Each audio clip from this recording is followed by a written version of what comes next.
పరిటాల రవి హత్య ఎవరు చేశారు? ఒక నేరేటివ్ థింకింగ్ కాన్సెప్టులు ఎప్పుడు మన దేశంలో నడుస్తుంటాయి. ఇందిరాగాంధీని ఎవరు చంపారంటే ఒక రకమైన నేరేటివ్, సంజయ్ గాంధీ ఎలా చనిపోయాడంటే ఒక రకమైన నేరేటివ్, రాజీవ్ గాంధీ ఎలా చనిపోయాడంటే ఒక రకమైన నేరేటివ్. చట్టం ఒకటి ఉంటుంది, నేరేటివ్ థింకింగ్ ఒకటి ఉంటుంది. ఇందిరాగాంధీ అని చంపించింది సోనియా గాంధీ అని, సోనియా గాంధీ ఆధ్వర్యం ద్వారానే రాజీవ్ గాంధీని చంపించారు. ఇట్లాంటి ఒక ప్రచారాన్ని వాళ్ళ శత్రువులు తెర మీదకి తీసుకొచ్చారు. వాస్తవంగా అది నిజమైతే కనుక ఇప్పటిదాకా చూస్తూ ఊరుకునేటువంటి పరిస్థితి ఉంటుందా తర్వాత వచ్చిన ప్రభుత్వాలు? కాబట్టి అది వాస్తవానికి సుదూరంగా ఉంటుంది.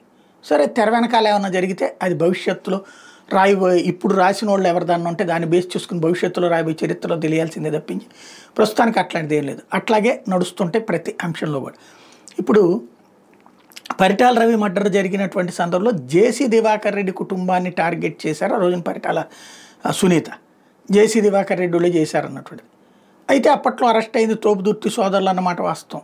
ఇప్పుడు తాజాగా అక్కడ లింగమయ్య అనేటటువంటి ఒక వైఎస్ఆర్ కాంగ్రెస్ పార్టీకి సంబంధించినటువంటి కార్యకర్త మరణం, అతన్ని ఇంటి మీద దాడి చేసి తెలుగుదేశం పార్టీకి సంబంధించిన వాళ్ళు కొట్టి చంపడం, అందులో పరిటాల కుటుంబానికి బంధువులైనటువంటి వాళ్ళు నిందితులు కావడం, వాళ్ళని అరెస్ట్ చేయడం, ఈ నేపథ్యంలో తోపుదుర్తి వీళ్ళేమో ఆరోపణ చేయడం, దాంతోపాటుగా జగన్ ఆ కుటుంబాన్ని పరామర్శించబోతున్నారనగానే జగన్ని గురించి తీవ్రంగా ఆరోపిస్తూ వచ్చింది. జగనే మర్డర్ చేయించారు పరిటాల రవిని, తోపుదుర్తి వాళ్ళకి తెలియదా, వాళ్ళు చేయలేదా అన్నటువంటి కాన్సెప్ట్ని.